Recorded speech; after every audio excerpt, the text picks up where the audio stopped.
Welcome, everyone. Welcome to your workshop. Mehdi, thank you very much. We are so delighted to have you here, and we really appreciate it that you accept our invitation to hold this workshop for our students. All yours. Thank you. Awesome. Hello, everyone. Thanks for coming to this workshop. My name is Mehdi Salarkia. I'm a computer science, and the workshop topic is computer science and exploration for beginners. I'm a software engineer by title, and I currently work at a company named Zoom Info. My main area of focus is software architecture, programming, specializing in parallel processing and larger scale applications. Think of like some software that you might be using on a day-to-day basis. For example, if you're using Instagram, how do you build a software that can scale to that size? That's the area of my specialty. That's what I work. Currently, I also work on a different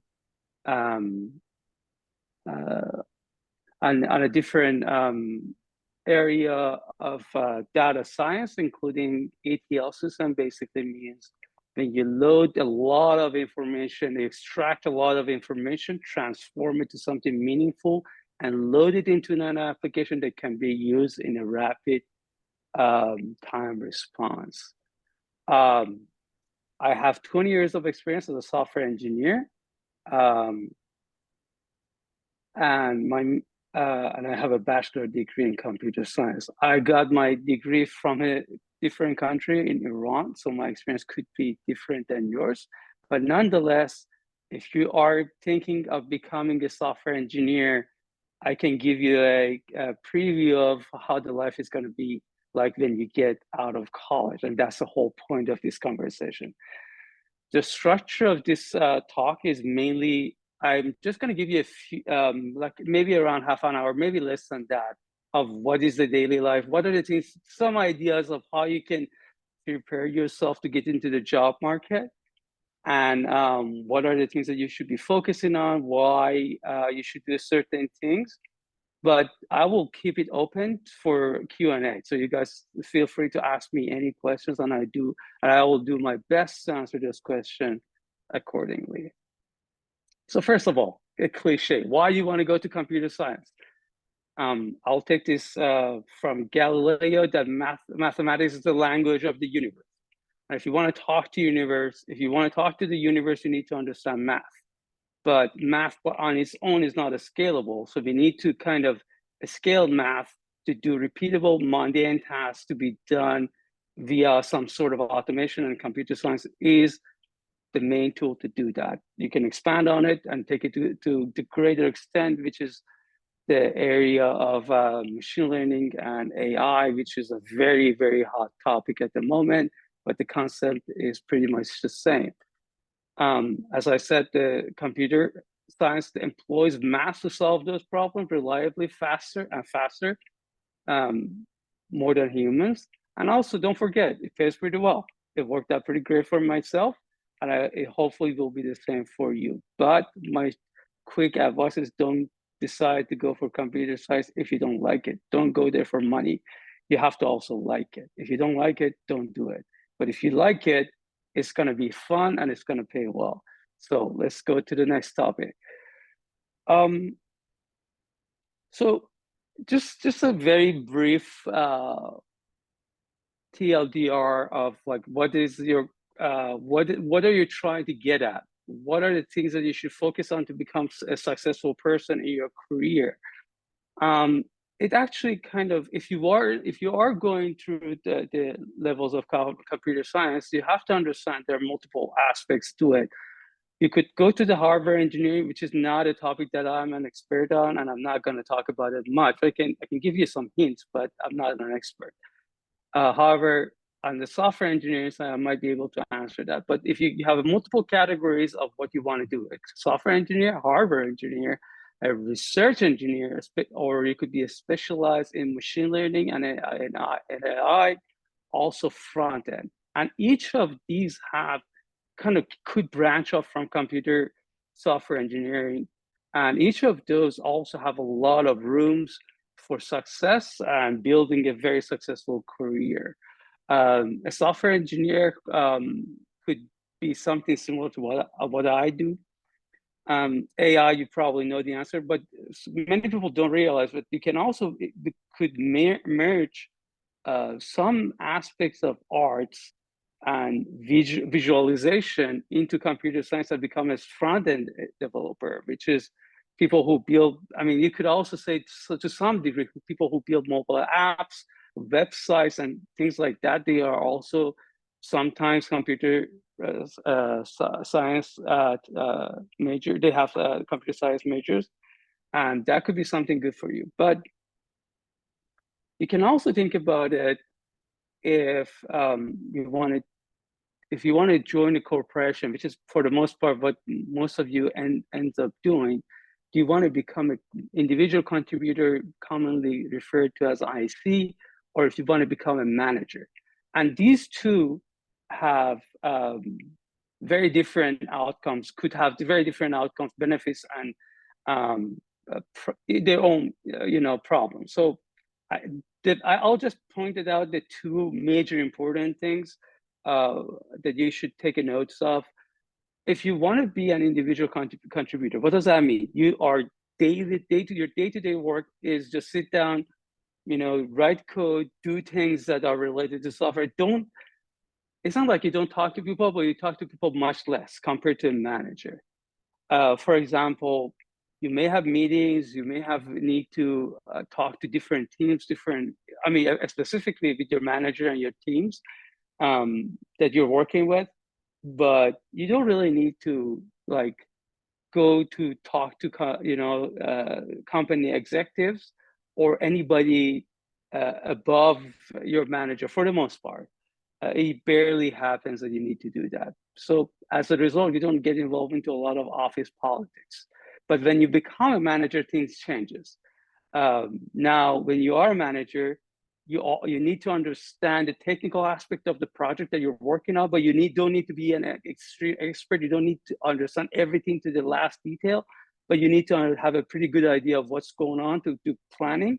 And also, you also have to work in a manner to keep your team happy, successful. And many times, in order to do that, you have to get involved in a lot of office politics. But on the flip side, a manager has a better career path in terms of their success, their income growth. I just want to point out something. If you're an individual contributor, it doesn't mean that you're going to get paid less than your manager. Actually, I have had managers that were paid less than I am. So you could be an individual contributor and somebody else is managing you, but you still make more money than the other person. So don't get these two confused. These are two different, your salary structure is not based on just the manager is just a title, but when you grow in your company hierarchy, things could change. A manager can go further up. They could become a manager of managers, and then the salary structure starts to change. But as an individual contributor, it gets pretty hard. It's very competitive. You need to be very good at what you're doing to be able to excel in your work. So these are the two distinctions, so the two categories if you want to be very technical in your work, and if you don't want to go to the manager ladders or not. Each company that you join, just keep in mind they have a thing called rubrics. They'll share it with you and you can take a look at it and understand how you can excel in your job. Maybe not the first 5 years, but after that, this becomes pretty important and you should take notes of it. Okay, now after we understand what is the life of what is your career goals and how you want to excel in your job, maybe we should talk about what are you learning and what you should be learning, and are the things that you're learning useful? For the most part, they are. Even, for example, I remember when I was studying computer science, I took a lot of courses from electronics, which is related but not useful all the time. But the thing is, it gives you a very good perspective of an engineer. The most important task that you have is critical thinking, objective thinking. Be able to understand what is a problem, you're given a problem, be able to break it down to smaller pieces as an engineer, That's regardless of being a software, hardware, or any kind of engineer. Should be able to think critically and be able to break things to smaller pieces and be able to make trade-offs. And that trade-offs comes with the skills to numerical and analytical skills that you build as part of your education and that you're receiving at the moment and perhaps receiving the next couple of years. I don't know the courses that you're taking, but back in the days that I was in the college, there were courses dedicated for public speaking and presentation.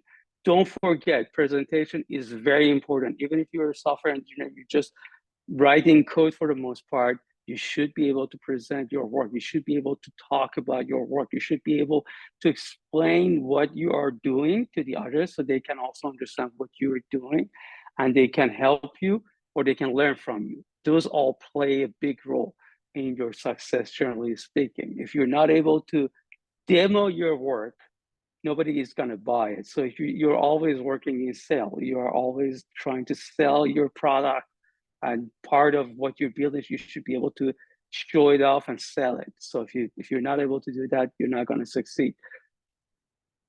Sometimes you need to think out of the box, and sometimes just taking courses that could be very unrelated could be very useful to look at the examples of how people throughout the history have been able to solve very complex problems. For example, for me, an inspiring way of thinking is always look at how like teams like NASA solves their problems. Like when you think, like when you just listen to their public speaking.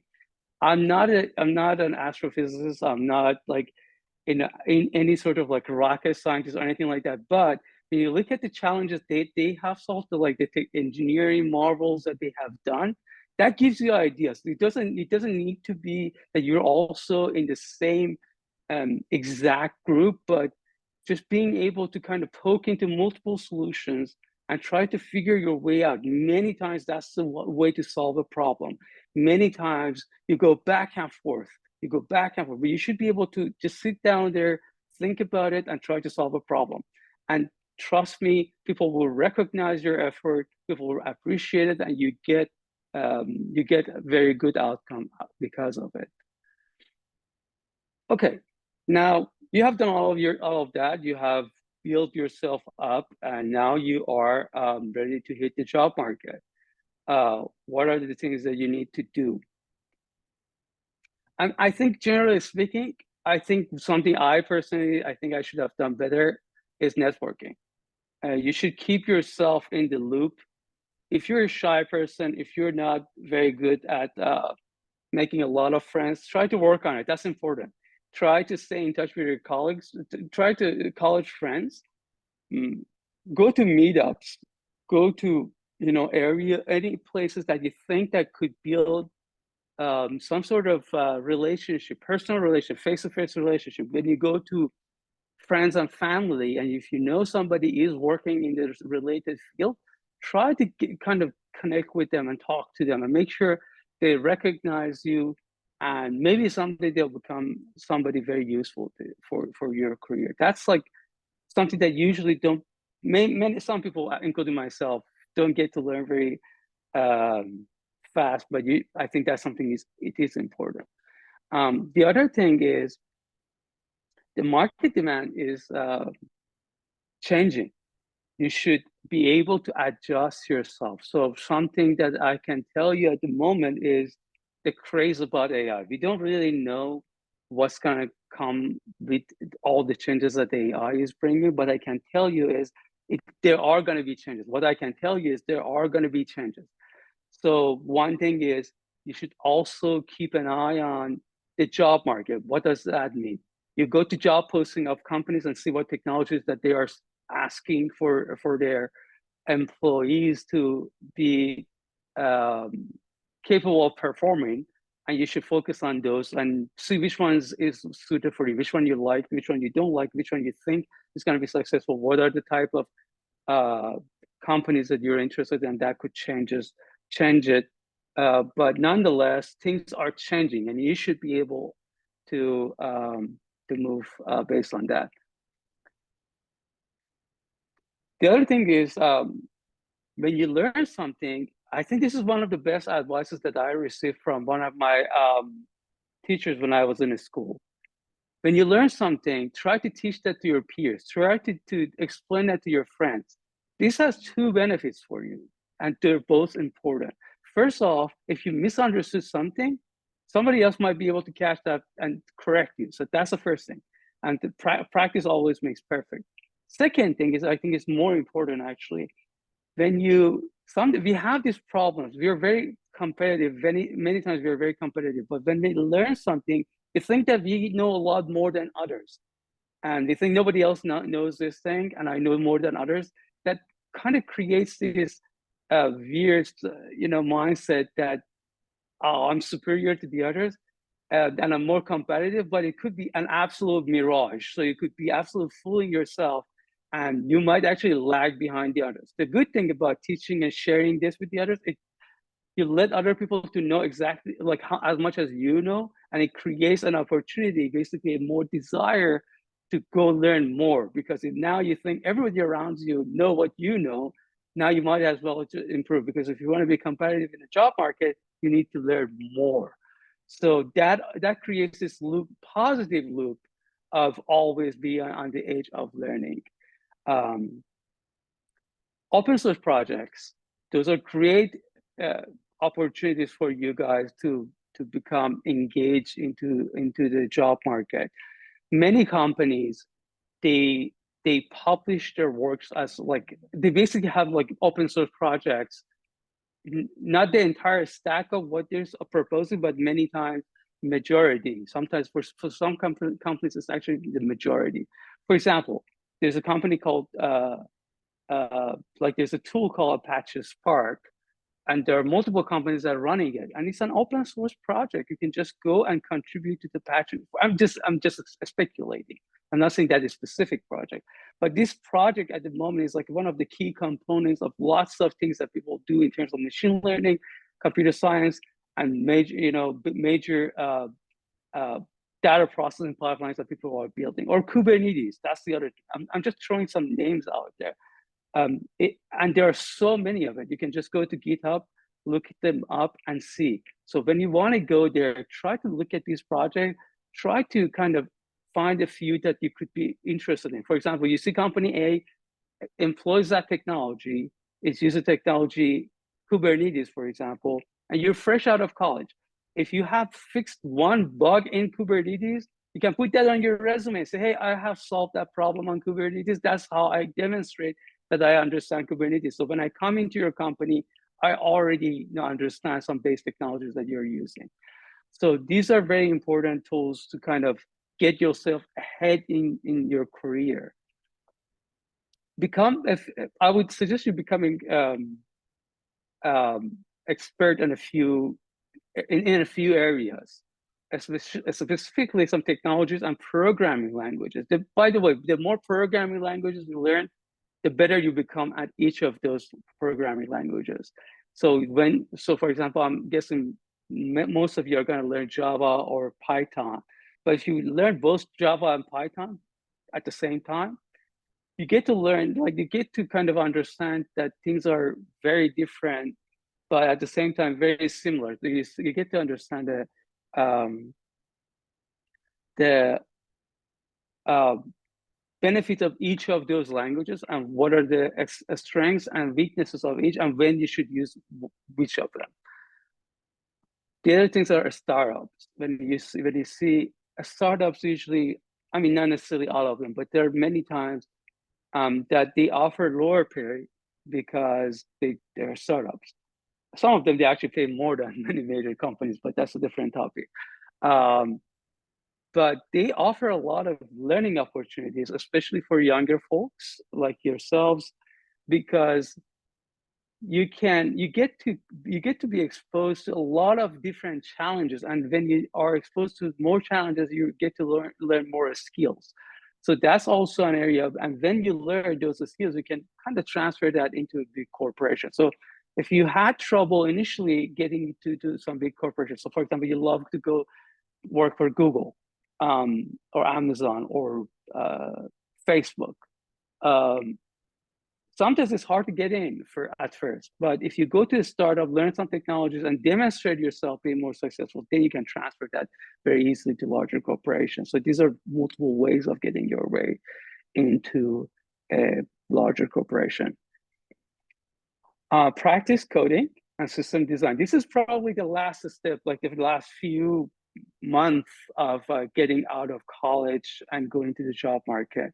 There are a few things that you need to understand. Practice a lot of coding. There are tools out there. Major one is Lead Code. You can go solve a lot of programming problems, which is usually that's how the tech interviews are done. You go to a panel. They ask you to solve a problem via a programming language that you like, but those problems are not intuitive that you can immediately sit down and solve. But if you practice on platforms, like I said, that on LeetCode, there are many more. You can get a sense of what is going to be like. You get yourself to be prepared for those kind of interviews, and the more you do it, you be better prepared. I can tell you it can take a while for you to become very proficient in terms of solving those problems. I would suggest something at least 2 months of preparation on this kind of work. So then the last few months of before your graduation, before going to the job market, you might want to take a look into these platforms. Okay, now let's say you got an internship. And now what's coming next? So you have done all of your work and now you're going to work for a company. The way it usually works is you get paired with a more senior engineer as your mentor.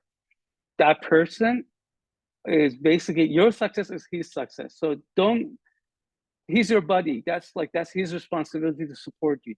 And you can ask him as many questions as you want. You can expect him to help you, but one thing I would suggest you to do is try to learn as much from other people around that mentor, not just specifically. Just don't overwhelm that person. Try to see if there are other people who are willing to share something. Try to schedule one-on-ones. People are very open to that. Even to any corporation that you go, you can schedule a one-on-one with the person that you think that they have things to offer for you. It's like, could be 15 minutes, 10 minutes, so just to get to know that person. And if that sparked to something that you felt like, oh, I can expand on it, I can learn more, see if they're open to converse more and you can talk to them. Usually the process is like your manager will give you a project and they will expect you, they don't expect you to necessarily finish it as like an engineer usually do, but if you can, that would be a plus for you. I can give you an example. We had one of our interns coming in, and he did such an amazing job finishing one of the projects that I would say an engineer would have done. He was so good at his work that he got hired immediately, and he was turned into a senior software engineer in like 2 years. He was getting like, he kind of just jumped hoops so fast that not many people usually do that. But and the key to that is over delivering. My point being over delivering. You could solve a problem, but you could also see, okay, I have finished this task. How can I make it better? For example, many people finish their work and it's working, but they don't think about, if I need to make a change into what I have done, like if I want to improve it, for example, if there's a bug in the future, how I'm going to do that? How I'm going to fix bugs? There are many things you can do, including testing. So if you clean test your code, that's a sign that you're a mature engineer. So try to kind of focus on that area. You can ask, it could vary by project and project by project, or your manager could have different ideas, but try to see what does it mean in that context to over deliver, and try to kind of show yourself as a value and an asset to your company. After your internship is over, stay in touch with your manager. Maybe ask for his phone number and stay in touch with him. Usually, if you do a good job and the company is successful, there will be a follow-up for next year that they will ask you to come back for an actual job offer. They offer you a job offer if you are successful. And if not, no big deal. You can still use that experience for your next job interview and say, I have done an internship in a different company. Try to make sure you capture all of the details of the work that you had done on that company and present it. Now let's talk about a day-to-day life of a software engineer. Usually the way it works is you go to a daily stand-up and you explain what you had done the day before, what are the things that you're going to do today, and what are the areas that you have had challenges with, and if you need help. That's the first step. So try to be very precise when you speak as an engineer. Try to speak less, I would suggest, but be very clear about your intention of what you expect and what you want to say. That's something that I think is important. All of us should focus on that. Stand-ups are designed to be short, but unfortunately, sometimes it's not. But if you kind of show yourself that you're good at speaking, that's another sign of that you're a good engineer. You can be a good team member. Expect to have around 3 to 4 hours of meeting per week. Sometimes it's more than that, sometimes less than that. That includes a daily stand-up, one-on-one, and retros. What are the retros? Some companies have that, and it's pretty useful. So retros is like when you finish, like you kind of break your, you have like usually you start with a quarter of work. Your company is giving your team a quarter of work, meaning 3 months. And you do deliver. You have an objective to deliver on that 3 months. That 3 months is also broken into pieces of 2 weeks of work, and every 2 weeks you have like a retrospective of what has happened in that 2 weeks and how the team can improve. So when I say you have 3 or 4 hours, you have those retros. You go into like, oh, last 2 weeks we didn't deliver on something. What was the problems that we couldn't? How we can improve? So you can explain you can engage your team in case you're behind some. You can improve on some cultural aspects of the work that you're doing. If you become as a successful engineer and you become a manager, or after you excel and become more senior in your job, you will have longer meetings, which includes quarterly planning, what I explained in the previous section, which was now you want to, like, you say, oh, the next 3 months for the company, these are the tasks that I think we should do. These are the key objectives that we want to do. You advocate for a set of those, and you kind of negotiate with the other teams and kind of put that on the company plan to deliver. That would be the quarterly planning. So if you're a senior engineer, that's one of the things that you have to do. It's good that you learn about these terminologies even if you're a junior engineer. Try to learn and try to see what are the senior engineers doing, how the quarterly plannings are going. You can even ask them to shadow them in some of those meetings, by the way. That's another idea. You can just sit there, don't talk, just sit and watch. Try to kind of understand what's going on in those meetings. But the majority of the work is spent to do the actual work, coding, learning, POC, proof of concept of something that you're trying to achieve. Sometimes some problems are too vague, like you have an idea, but you don't know if it's gonna work.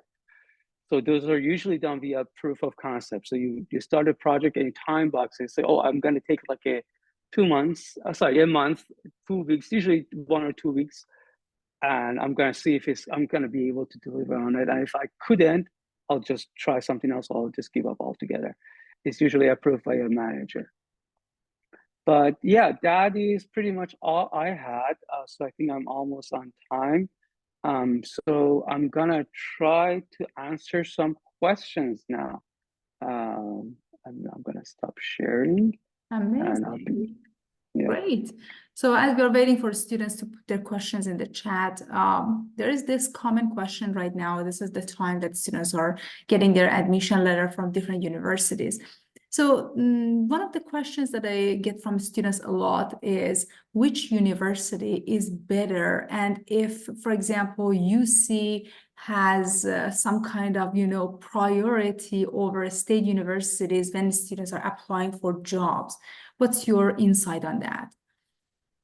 I can answer that question in multiple ways. So I have a colleague right now. He is actually in the same, almost at the same level as I am. He's much younger than I am, and he has no college degree. He actually studied everything on his own. He actually kind of says he has this idea that college are useless. That's his idea, not mine. That's his. But that's one extreme. But you can also look at it when you go to a fancier college, generally speaking, there is this bias, unfortunately, in the market that they actually do look at that. What have you been studying? Sometimes you can compensate on if you don't go to a fancy college, but you work for a very reputable company, that will kind of cover it. But it still kind of gets hard to get to some of those reputable companies. One thing that I told you at the beginning of this conversation was about networking.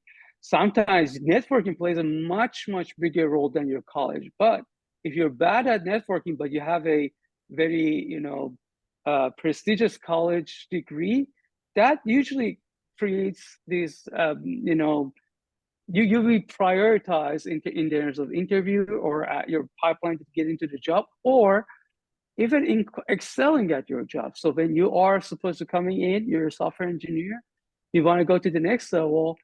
For some reason, people have this and still remember which college you have studied at. And they were like, oh, you have graduated from Stanford, that means you're smart. And obviously you probably are smart, but sometimes I have seen people from Stanford that they don't deliver as much as the people that have, received degrees from much lesser known colleges. And they are working much harder, but they don't, sometimes, unfortunately, they don't get recognized. That's what I was also saying. That was my other point, being good at presentation. When you present yourself, that's also a way of kind of fixing this problem. So if you can't get into the good college, there are still ways of recovering it, but you have to be very mindful of those ways. You should also focus on what you're doing to cover those cases. Things could change. This is my experience at the moment. You guys are young. You have a few years ahead of you before getting into the job market, and things could change, and they are changing. But at the moment, that's how things are at the moment. Thank you very much. The next question is in the private chat. How to start to find intern? So they are looking for internship and how to prepare. Yeah, so many companies actually, I know they have these fairs at the colleges that you can participate at. That's number one. Number two is if you have friends, family, brothers, siblings, cousins, whatever, that they work in tech, reach out to them. Try to send them an email. Try to say, hey, does your company have any kind of internship? Go to meetups. That's some big thing. Actually, there are many meetups. You're very privileged to be in the Bay Area. There are many good meetups in this area that you can go to and talk to people who actually work for many of these major companies. It's so interesting. I actually went to one of these meetups, not related to anything computer science. I don't know how much you know about this OpenAI thing. One of the people who got that was top of the OpenAI was in those meetups. I know him in person. I could never imagine to get to see that person, to get to see him in person, but I did just by going out, just being able to go out and talk to people.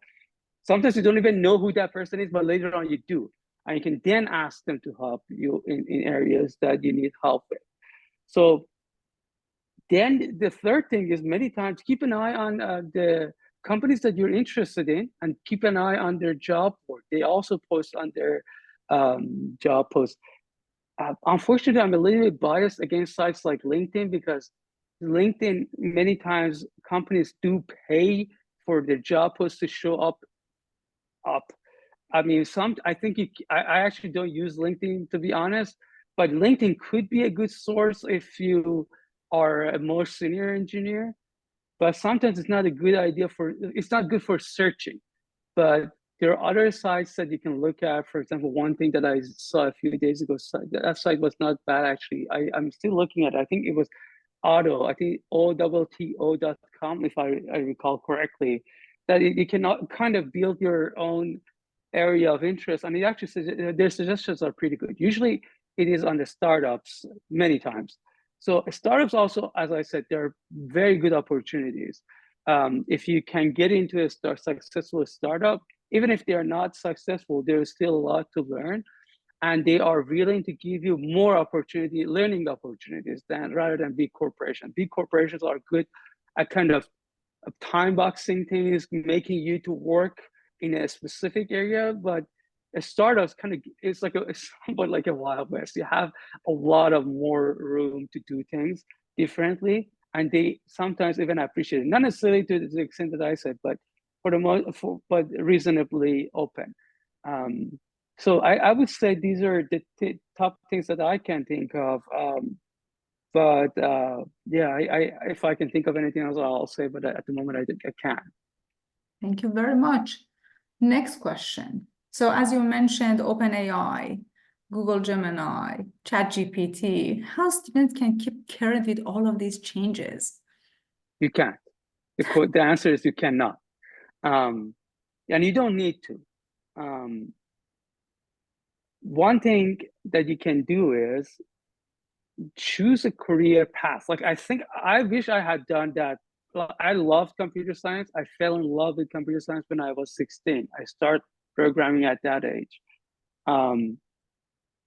But it doesn't matter when you love something, and you need to still be able to grow your career.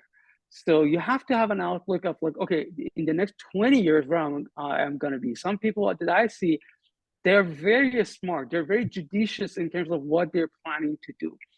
And they use this technology as of a ladder. Like they see, okay, I want to be a VP in 20 years. I want to be a VP of some company, at vice president of a company, and I want to grow in that ladder. Okay.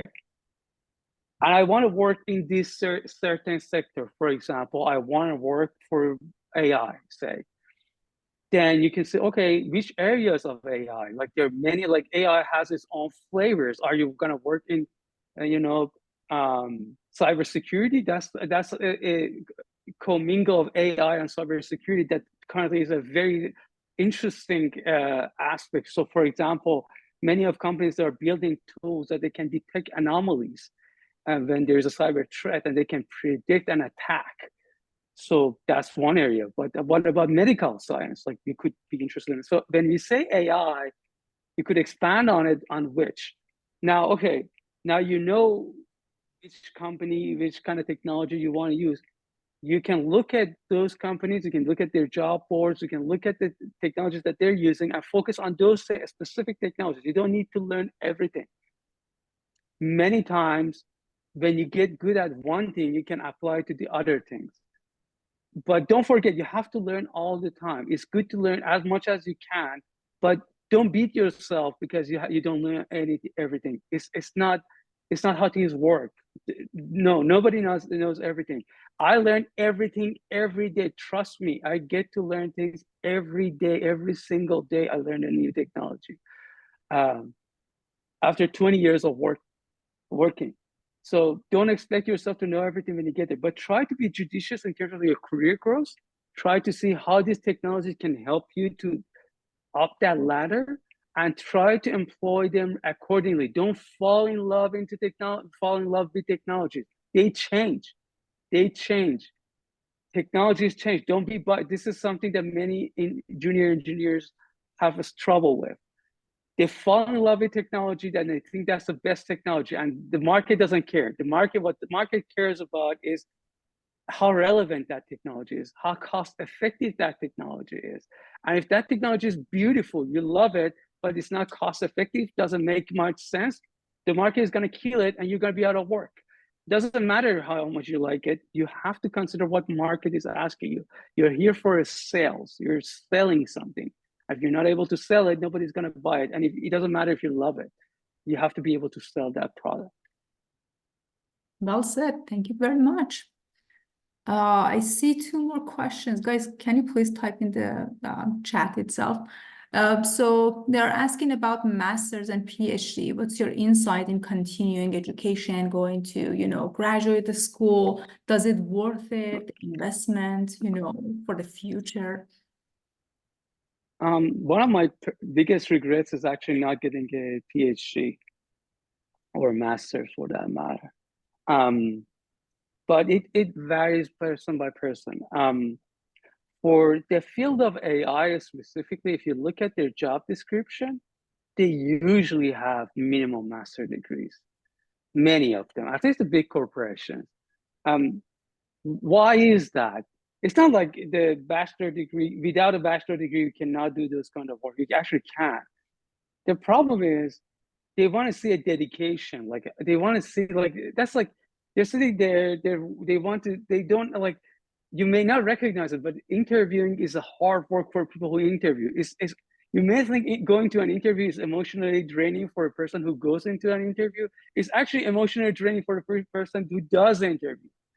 It's a lot of work for the people who are beside that whole panel. It's not easy. It's hard. I know it's harder for the person who is being interviewed, but it's also hard for the person who is conducting the interview. So they want to kind of narrow the field as much as possible. And one area that they unfortunately do that is via a education filter, and that shows like that person has commitment in that field.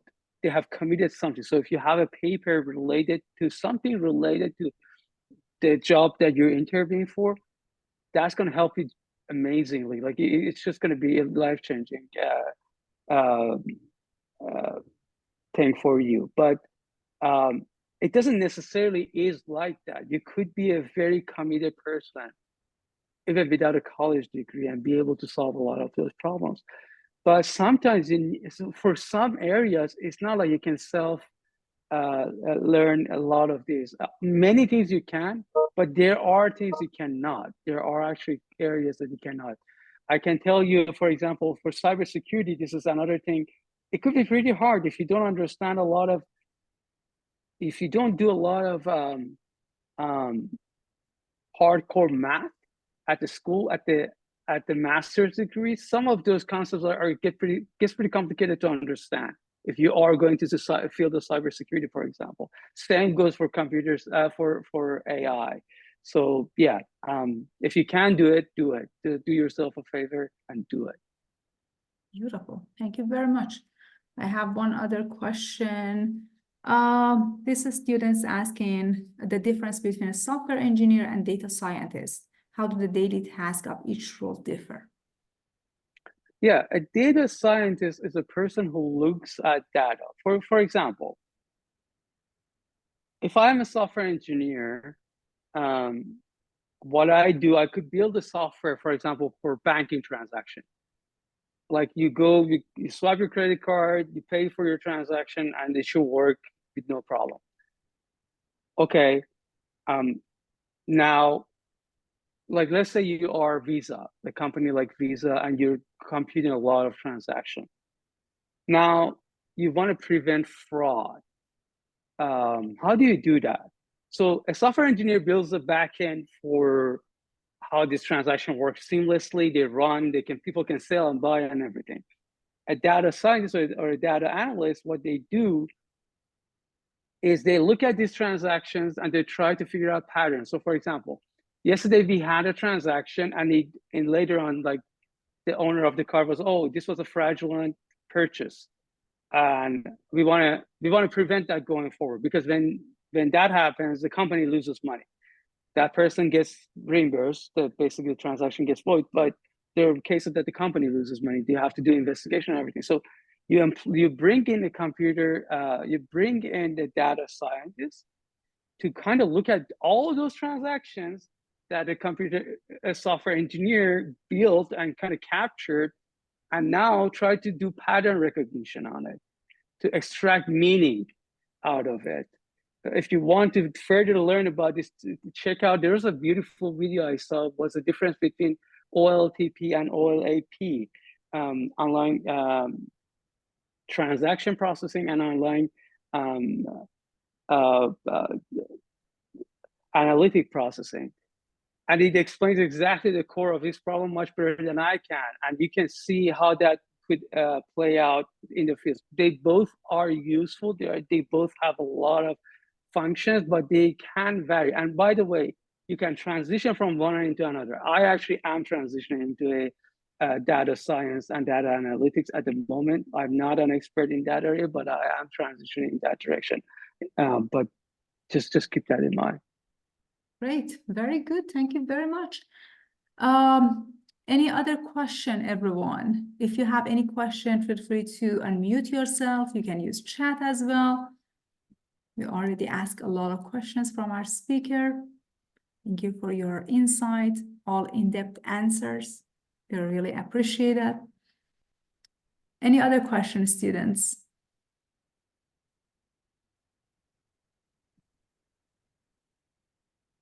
Yes, it is recorded. Thank you. Okay. I just want to make sure it is recorded or not. Very good. Thank you very much. I appreciate your time and, bringing all this information to our students. As I mentioned before, I recorded this session. I'm going to post it on YouTube and share the link with everybody. Thank you very much. Sounds good. Of course. Thank you. Bye-bye.